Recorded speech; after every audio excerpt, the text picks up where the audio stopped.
The massive stone gates of the Velnathi stronghold opened with a deep rumble that echoed across the crimson plains of Zarthek Prime. Commander Lyra, Velnathi stood on the highest balcony of her family's ancient fortress, watching the human ships land in the distance. Their vessels looked small and fragile compared to the towering spires of her homeworld, like metal insects settling on the red earth. Lyra's hand rested on the hilt of Solrend, the ancestral blade that had been passed down through 40 generations of her bloodline. The weapon's dark metal seemed to drink in the light from the twin suns, while ancient runes carved into its surface remained dormant and cold. She had carried this blade into dozens of battles, had felt its weight as she led her warriors against the enemies of the Empire. Today it felt heavier than usual. "They are smaller than I expected," said Kethmore, her cousin, as he joined her on the balcony. His scarred face showed open disgust as he watched the human delegation approach. How did such weak creatures manage to travel between the stars? Lyra said nothing. She had heard the reports about humans from other worlds. They were peaceful traders, skilled at making deals and avoiding conflicts. Some called them clever, others called them cowards. All agreed that they were physically inferior to almost every other known species in the galaxy. The human group walked slowly toward the fortress gates. There were only 6 of them, surrounded by an honor guard of 50 Zarthek warriors. Even from this distance, Lyra could see how different they looked. Where her people stood 7 feet tall with natural armor plating covering their dark skin, the humans barely reached 6 feet. Their pale skin looked soft and vulnerable. They wore simple clothing instead of the ceremonial armor that proper warriors should display. One of the humans walked slightly ahead of the others. He moved with steady confidence despite being surrounded by warriors who could crush him with their bare hands. His dark hair was cut short in a military style, and he carried himself like a soldier, though Lyra could not see any weapons on him. "Commander Lyra," called Captain Vorthek from below. "Your father requests your presence in the Great Hall." "The humans have arrived." Lyra nodded and turned away from the balcony. As she walked through the stone corridors of her family home, she passed portraits of her ancestors. Great warriors all, who had carved out the Velnathi territory with blood and steel. The painted eyes seemed to watch her as she made her way to meet these strange visitors from across the galaxy. The great hall of the Velnathi clan was a vast chamber carved from black stone. Banners hung from the high ceiling, each one representing a victory won by her family over the centuries. At the far end of the hall sat her father, Warlord Thane Velnathi, on a throne made from the bones of a great beast he had slain in his youth. The human delegation stood in the center of the hall, looking small and out of place among the towering Zarthek warriors. Lyra took her position at her father's right hand and studied the visitors more closely. The man she had noticed from the balcony stood at the front of the group.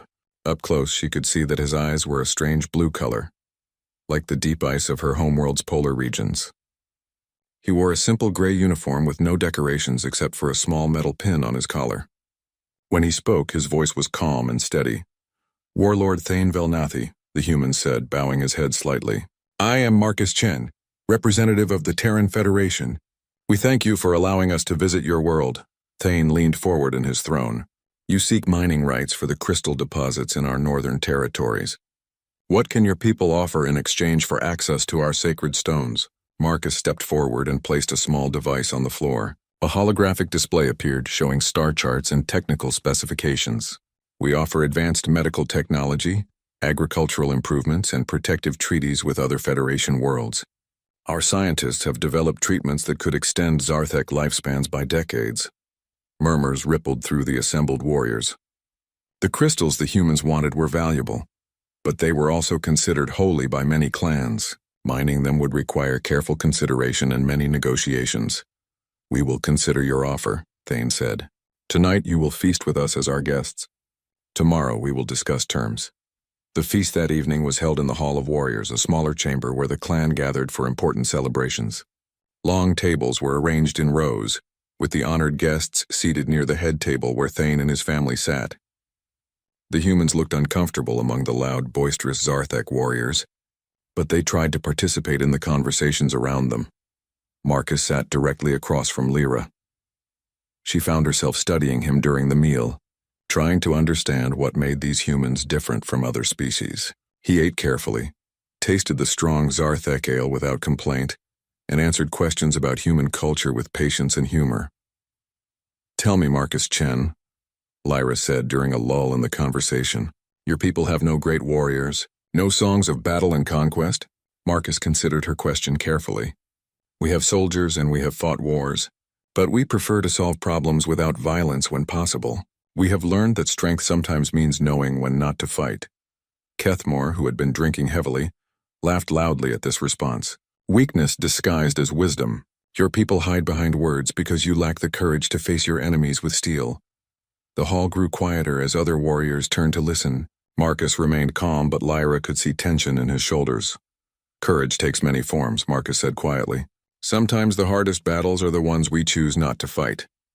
Kethmore stood up unsteadily. Pretty words from a soft skin who has never felt the bite of a blade.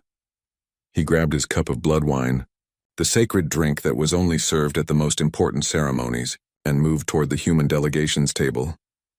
"Perhaps you would like to taste true Zarthek courage," Kethmore said, raising his cup. But instead of offering it to Marcus, he turned it over and poured the dark red liquid across the humans' honor banner, a small flag they had placed on their table. Silence fell across the hall like a heavy blanket. Every warrior present knew what this meant. The honor banner was sacred to any military unit. To defile it was an insult that demanded satisfaction according to the old laws. Marcus stood slowly and looked at the wine dripping from their banner. When he spoke, his voice carried clearly through the silent hall. "According to the laws of hospitality and honor that govern this hall, I request the right to answer this insult in the traditional manner of the Zarthek people." Gasps echoed from every table. No human had ever invoked the ritual of Velnathi. No outsider had ever demanded trial by combat in the sacred circle. But the ancient laws were clear, and they could not be denied. Lyra felt her heart racing as she realized what was happening. If Marcus fought her cousin, Kethmore would kill him. It would be murder disguised as honor, and it would shame her entire clan. Without thinking, she rose from her seat and drew Solrend from its sheath. The blade sang as it cleared the leather, and the sound brought every eye in the hall to her. "I claim the right of substitution," she announced, her voice ringing off the stone walls. "As heir to this clan, I will answer for the honor of my family. I challenge Marcus Chen to single combat in the Circle of Judgment." Marcus looked at her across the hall, those strange blue eyes meeting hers. For a moment she thought she saw something like sadness in his expression. Then he nodded once. "I accept your challenge, Commander Lyra Velnathi." The words echoed in the suddenly quiet hall, and Lyra realized that there was no turning back. At dawn, she would face this strange human in combat, and one of them would not see another sunset. The Circle of Judgment lay in a natural depression beneath the Velnathi stronghold, carved from black stone by ancient hands and worn smooth by centuries of use. Twin moons hung low in the dark sky, casting silver light across the sacred ground where warriors had settled matters of honor for over 1,000 years. Lyra stood at the edge of the circle, Solrend heavy in her hands. The ancestral blade felt different tonight, as if it knew something important was about to happen. She had spent the hours before dawn in meditation, preparing her mind and body for combat as her teachers had shown her. Every movement had been practiced thousands of times. Every technique had been tested in real battle. Across the circle, Marcus Chen waited quietly.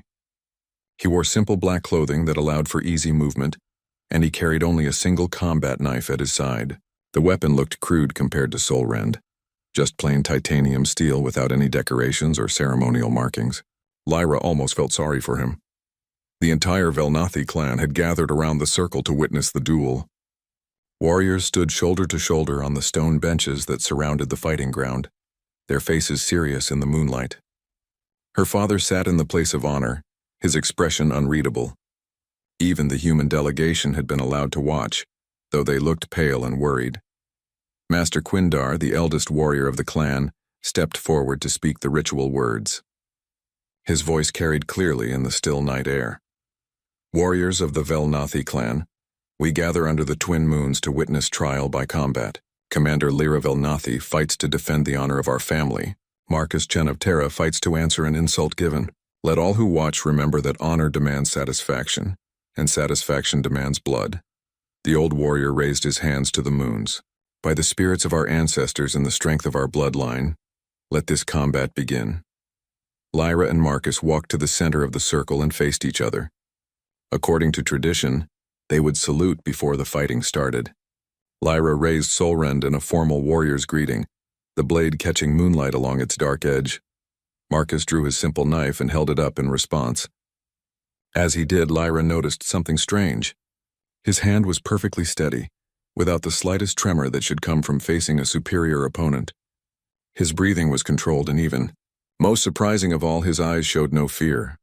"You still have time to yield," Lyra said quietly. "There is no shame in admitting when you are outmatched." Marcus shook his head slightly. "I cannot yield. My people's honor is at stake." "Then may you find peace in the next life," Lyra replied, and the formal words marked the beginning of combat. She started with a simple testing strike, a diagonal cut that would gauge his reflexes and skill level.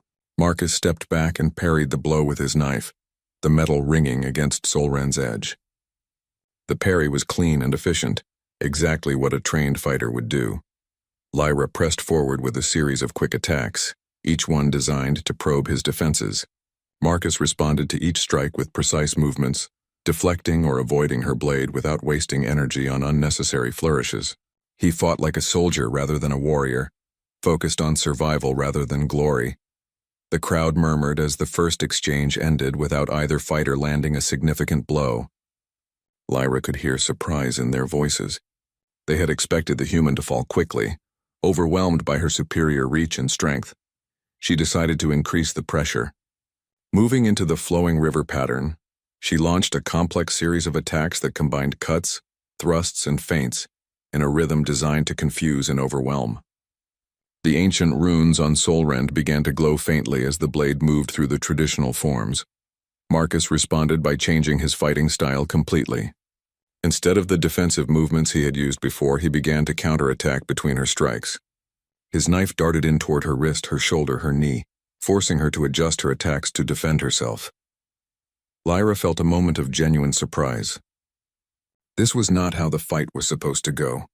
Marcus should have been driven back by her assault, forced into desperate defensive moves that would leave him open for a finishing blow.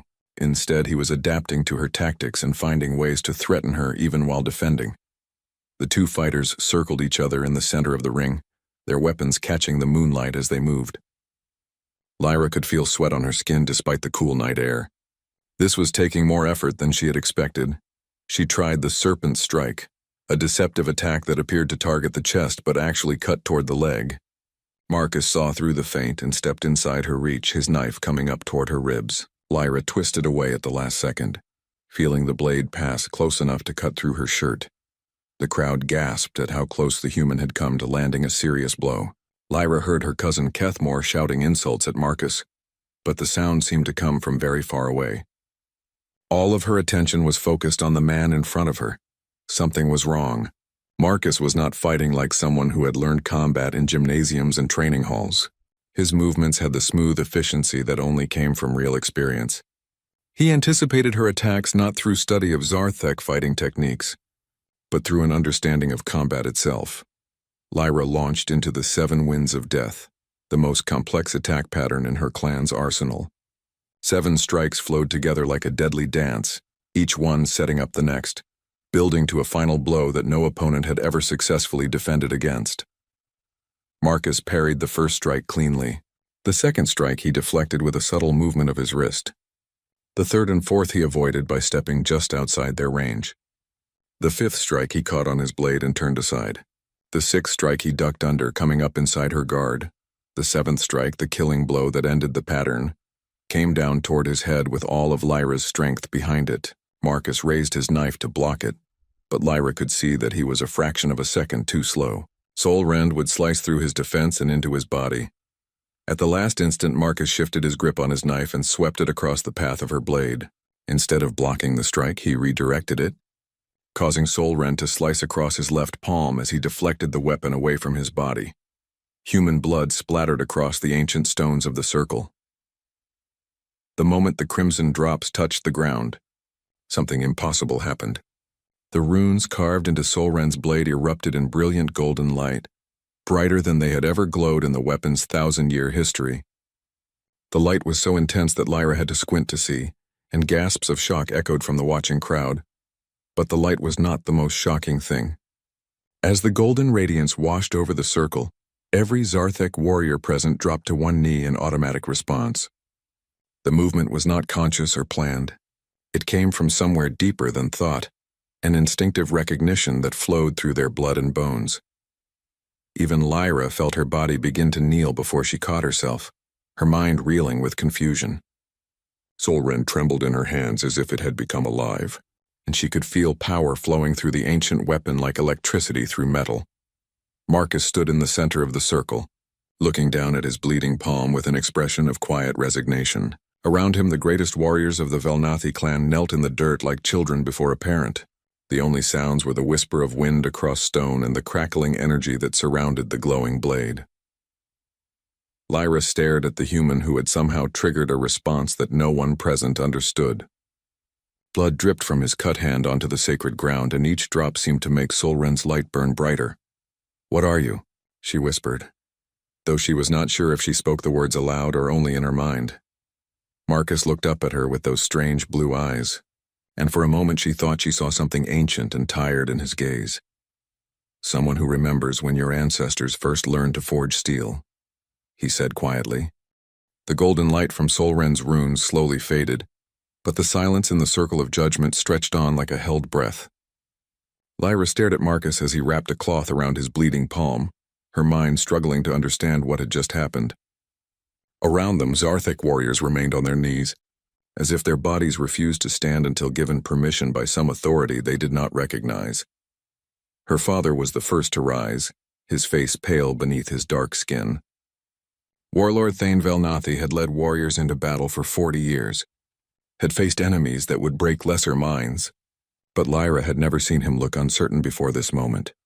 "The duel is ended," Thane declared, his voice carrying across the circle. "No more blood will be spilled this night." The words seemed to break whatever spell had held the clan frozen. Warriors began to stand, talking in hushed voices among themselves. Some touched their weapons nervously, as if checking to make sure their own blades had not betrayed them. Others stared at Marcus with expressions of confusion and something that might have been fear. Lyra looked down at Solrend in her hands. The ancient blade had returned to its normal appearance, but she could still feel a strange warmth in the metal. The weapon had served her family for 40 generations, had been forged by the greatest smiths of their people using techniques passed down from the earliest days of their civilization. Yet it had responded to human blood as if it recognized something familiar. "Commander," said Master Quindar, approaching her with careful steps. The old warrior's eyes were fixed on her blade. "We must speak of what occurred here.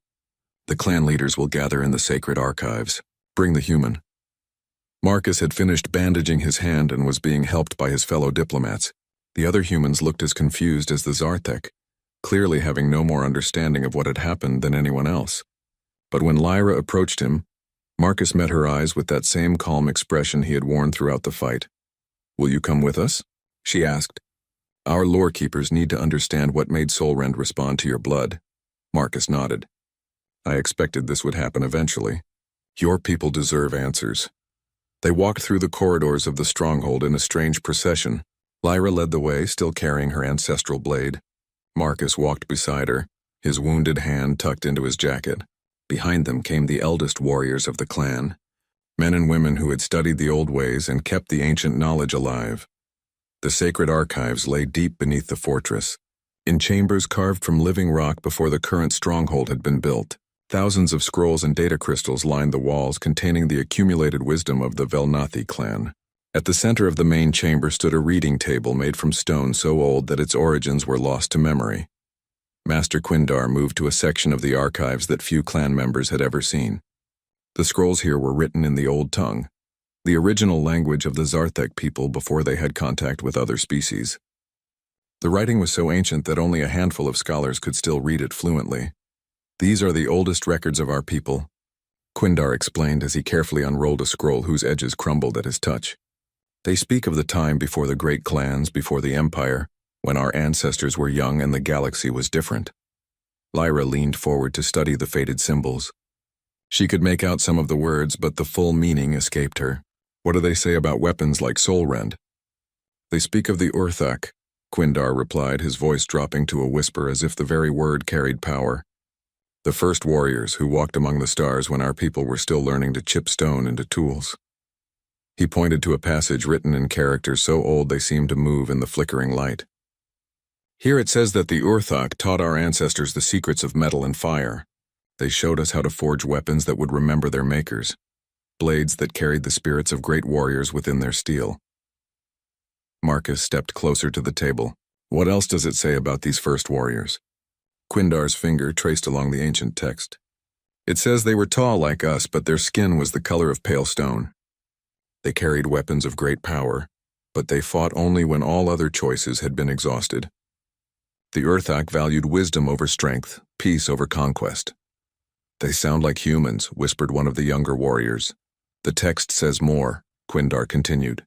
It claims that the Urthak possessed blood that carried the essence of true warriors. When their blood touched a weapon forged in the old ways, the blade would recognize their heritage and show respect to their power. Lyra felt her heart racing as the implications became clear. You're saying that Solrend recognized Marcus as one of these Urthak? That humans are the first warriors of legend?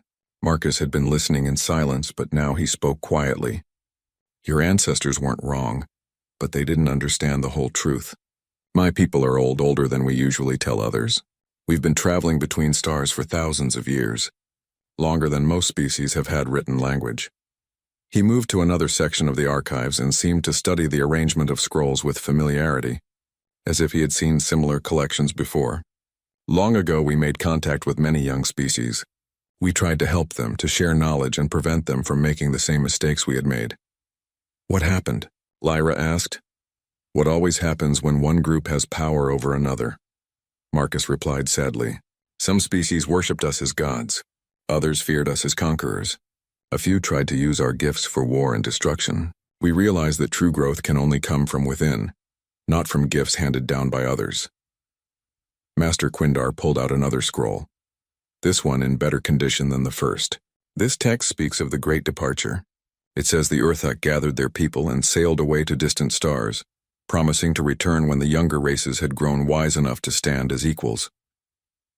We didn't leave entirely, Marcus said. Some of us stayed behind, living quietly among you, watching and learning. Others returned to worlds we had discovered earlier, places where we could build societies based on what we had learned from our mistakes. Lyra stared at him as understanding dawned. That's why human diplomats are so good at understanding other species. You've been studying us for centuries. Millennia.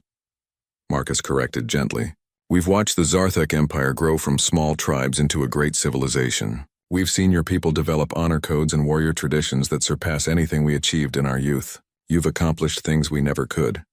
But the weapons still remember, Quindar said, gesturing toward Solrend. The blades forged in the old ways still carry the genetic memory of the Urthak. They recognize your blood as that of their first makers. Marcus nodded slowly.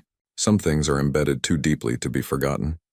Your smiths learned their techniques from human teachers, even if they didn't know it at the time.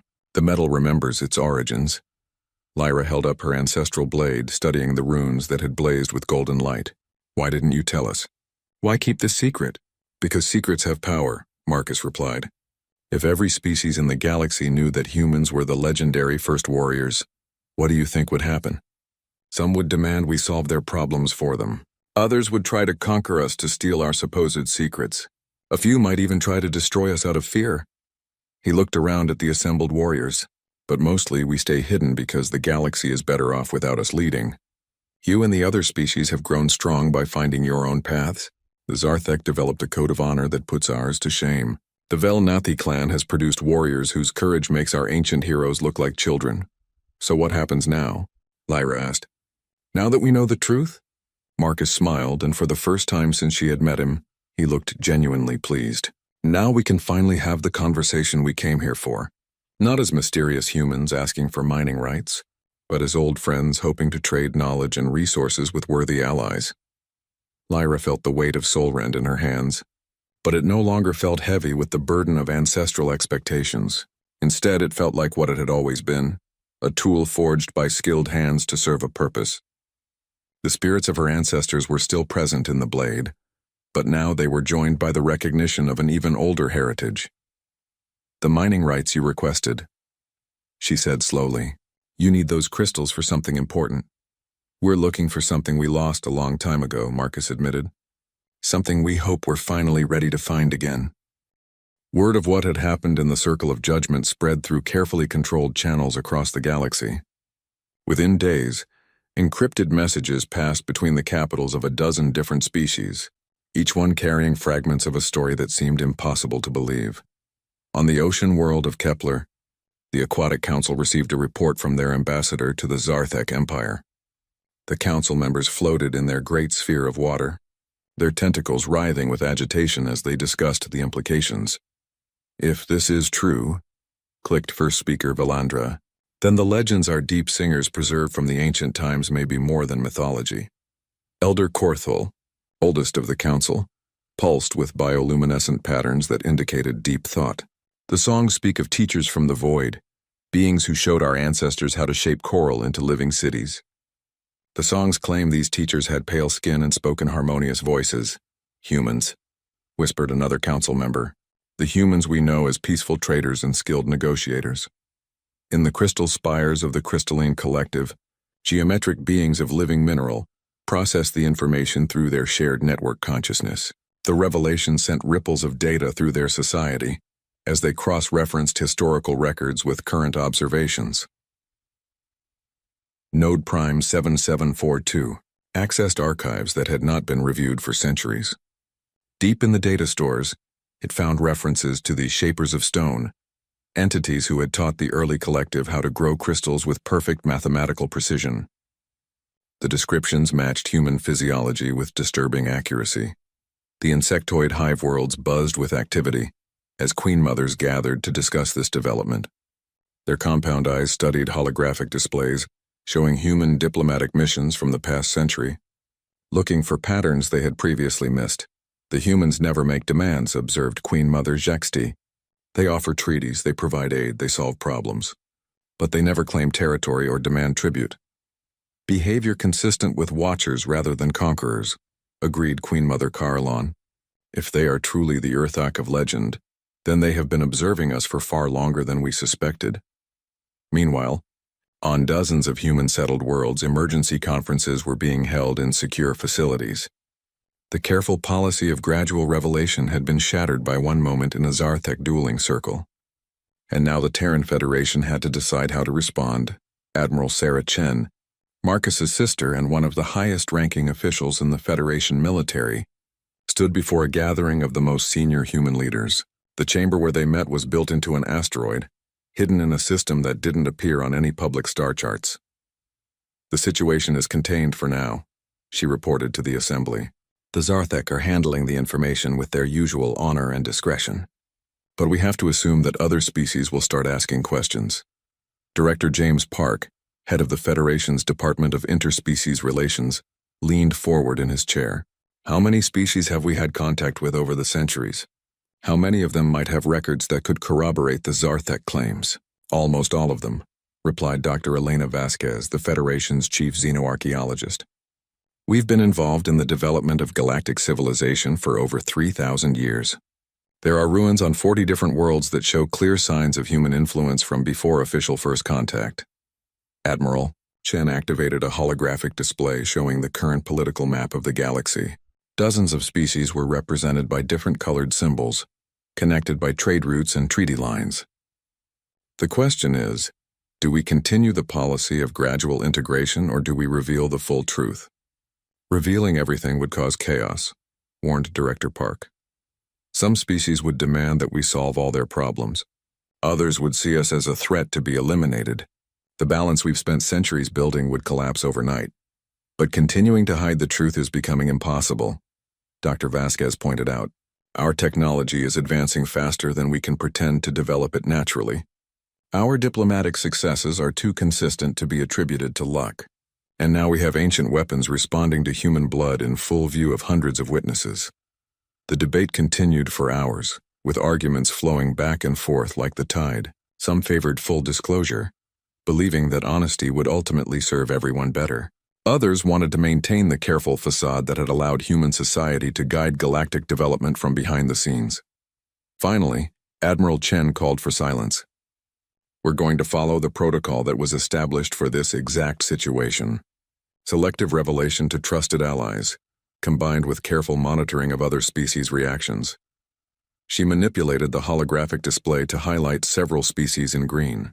The Zarthek have already proven they can handle the truth responsibly. We'll approach the Aquatic Council, the Crystalline Collective, and the Hive Worlds. These species have shown wisdom and restraint in their dealings with others. And the others? Asked Director Park.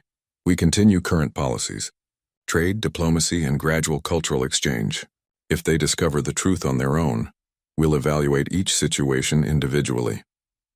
Back on Zarthek Prime, Lyra had been appointed as the official liaison between her people and the human delegation. The role was unprecedented in clan history, but then again, so was everything else that had happened in the past week. She found Marcus in the observatory at the top of the stronghold, looking out at the stars through an ancient telescope that had been built by her ancestors. The device was a masterwork of precision engineering, its lenses ground by hand and its mechanisms calibrated to track celestial movements with incredible accuracy. Your people taught us how to build this, she said. Joining him at the eyepiece, Marcus nodded. One of our scientists worked with your clan's astronomers about 800 years ago. He went by the name Jaran Velthani, adopted into your family as an honor. He's mentioned in our genealogies, Lyra said with surprise. We always wondered why there were no details about his background or his family.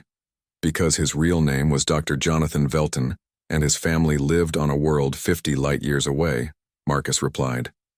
He spent 30 years here, helping your people develop better navigation techniques for space travel. When he died, your ancestors buried him with full honors in the clan cemetery. Lyra felt a strange mixture of emotions. Part of her was angry at the deception, but a larger part was awed by the dedication her people had unknowingly received. How many of our advances came from human guidance? Some, but less than you might think, Marcus assured her. Your people are naturally brilliant engineers and warriors. We mostly just pointed you in helpful directions and made sure you didn't repeat the worst of our early mistakes. He adjusted the telescope's settings and stepped back to let her look through it.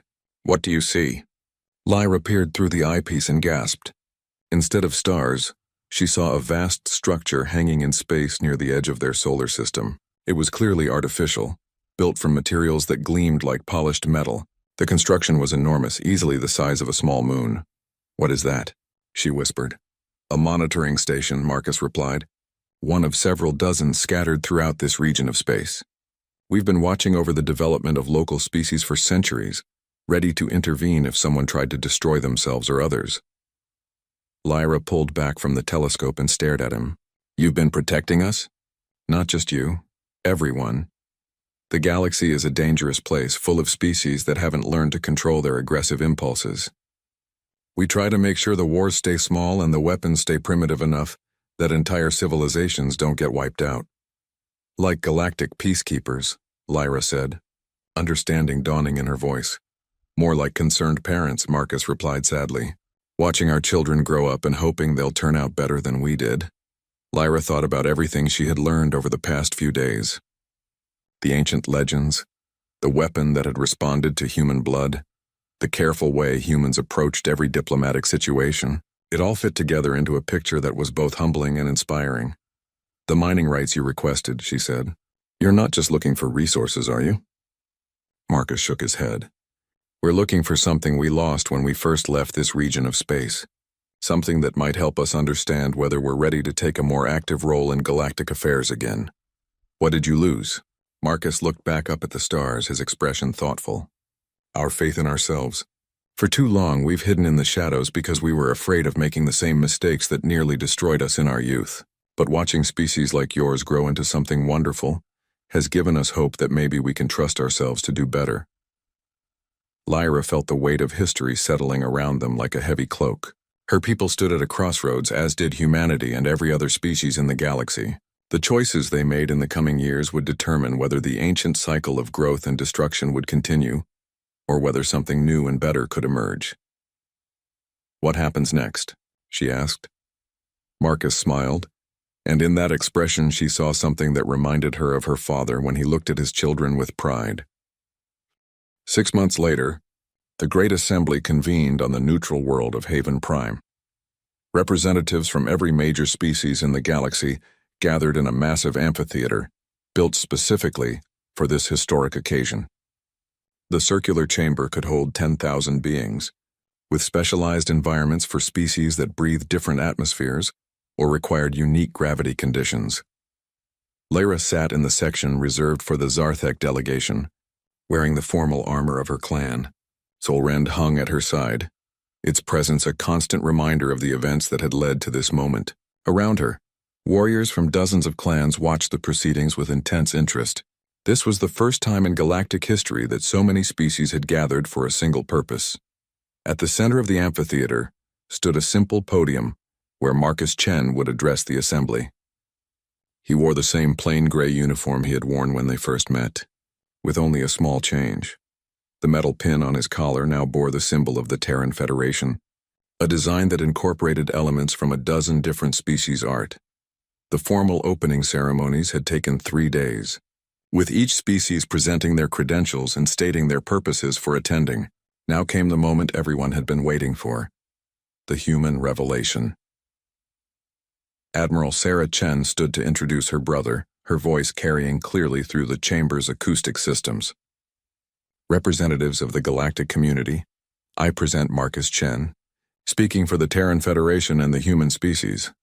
Marcus walked to the podium with the same calm confidence Lyra remembered from their first meeting. When he began to speak, his words were simultaneously translated into hundreds of languages, but the meaning was universal. My friends, he began, I stand before you today to tell a story that spans thousands of years. It is a story of mistakes in learning, of pride and humility, of a species that had to lose everything to understand what truly mattered. The amphitheater fell silent as Marcus began to recount humanity's ancient history. He spoke of a young and aggressive species that had conquered their home system through violence and technological superiority. He described the early human empire that had tried to impose its will on other developing civilizations. We thought we knew better than everyone else, Marcus continued. We believed that our technology and our military might give us the right to make decisions for others. We were wrong, and the consequences of our arrogance nearly destroyed us. Lyra watched the faces around her as Marcus described the great war that had torn the early human empire apart. Species fought against their human overlords, but they also fought each other for the right to claim humanity's abandoned territories. The galaxy had burned for decades before exhaustion finally brought an end to the violence. When the fires finally died down, Marcus said, the survivors of my species made a choice. We could try to rebuild our empire, or we could learn from our failures. We chose to disappear, to step back from galactic affairs and find a better way to exist. He gestured to the assembled representatives. For 3,000 years we have watched your species grow and develop. We have seen the Zarthek create codes of honor that put our ancient warriors to shame. We have watched the Aquatic Council develop consensus-building techniques that solve disputes without violence. We have observed the crystalline collective share knowledge freely across their entire civilization. Murmur ran through the crowd as species began to understand the implications of what they were hearing. Some of you may have legends about teachers or guides who helped your ancestors in times of need, Marcus continued. Those legends are true.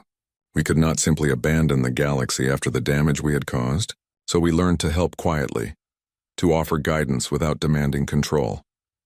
In the Aquatic Council section, Lyra could see the tentacles of several representatives glowing with excitement. The crystalline collective's geometric forms pulsed with rapid data exchange. Even the usually stoic hive queens were showing signs of agitation. We made ourselves into watchers and teachers, Marcus said. We developed technology in secret while pretending to be a young species discovering space travel for the first time. We guided trade routes, prevented genocidal wars, and helped develop treaties that allowed different species to coexist peacefully. One of the hive queens rose from her section, her mandibles clicking as she spoke. If this is true, then humans have been manipulating galactic politics for millennia. How do we know you are not still trying to control us? Marcus nodded respectfully to the queen. An excellent question, Your Majesty. The answer is simple. Look at what we have accomplished. Human colonies are peaceful but not dominant. Human technology is advanced but not overwhelming. Human diplomats are skilled but not controlling. We have had the power to conquer the galaxy for centuries, but instead we chose to help it grow. Admiral Chen activated a holographic display that filled the center of the amphitheater. It showed star charts, trade routes, and diplomatic connections spanning the known galaxy. "This is what we have built together," she announced.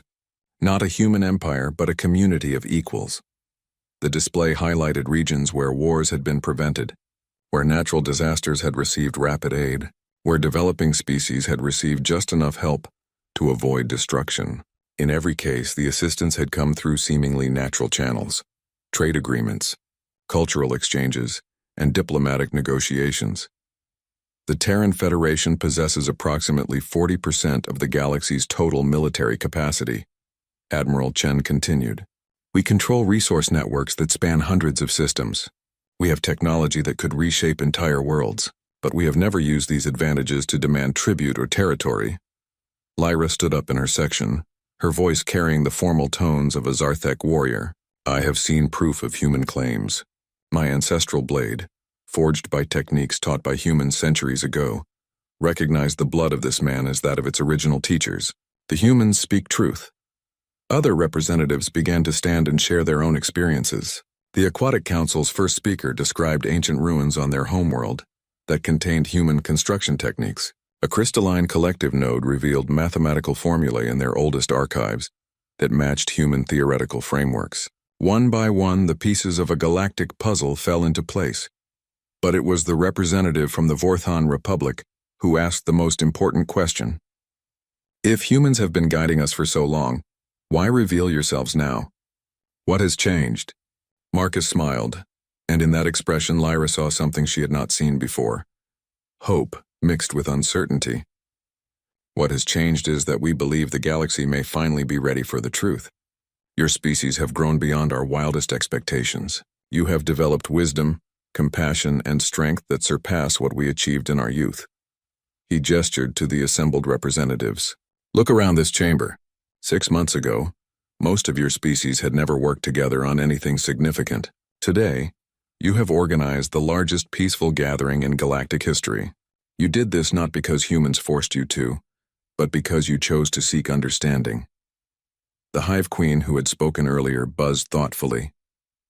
"You are saying that you believe we no longer need your secret guidance?" "We are saying that we hope you have grown strong enough to accept us as partners rather than teachers," Marcus replied. "We want to step out of the shadows not to resume control, but to offer friendship between equals." Dr. Elena Vasquez stepped forward with another holographic display. "We have prepared a comprehensive data package containing our complete historical records, technological archives, and cultural databases. We offer to share everything we have learned over the past 3 millennia. What do you ask in return?" called out a representative from the Metallic Synthesis Confederation. "Nothing," Marcus answered simply, "except the chance to be part of what you build next. We have spent thousands of years learning to be better than we were. We hope that wisdom combined with your achievements can create something neither of us could accomplish alone." The debate that followed lasted for weeks. Some species were angry about the deception, feeling that humans had treated them like children. Others were grateful for the guidance that had prevented countless disasters.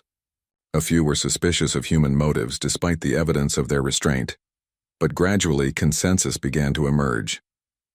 The humans had indeed manipulated galactic events, but they had done so to prevent suffering rather than to gain power. They had hidden their true capabilities, but they had used those capabilities to protect others rather than to conquer them. The final vote was not unanimous, but it was decisive. By a margin of 73%, the Galactic Assembly voted to accept humanity's offer of partnership. The age of secret guidance was ending, replaced by an era of open cooperation. As the Assembly concluded, Lyra found Marcus standing on one of Haven Prime's observation decks, looking out at the stars.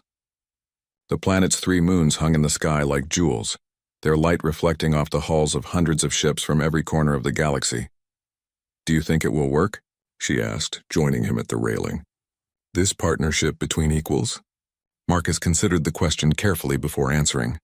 "I think it has a better chance of working than anything we've tried before.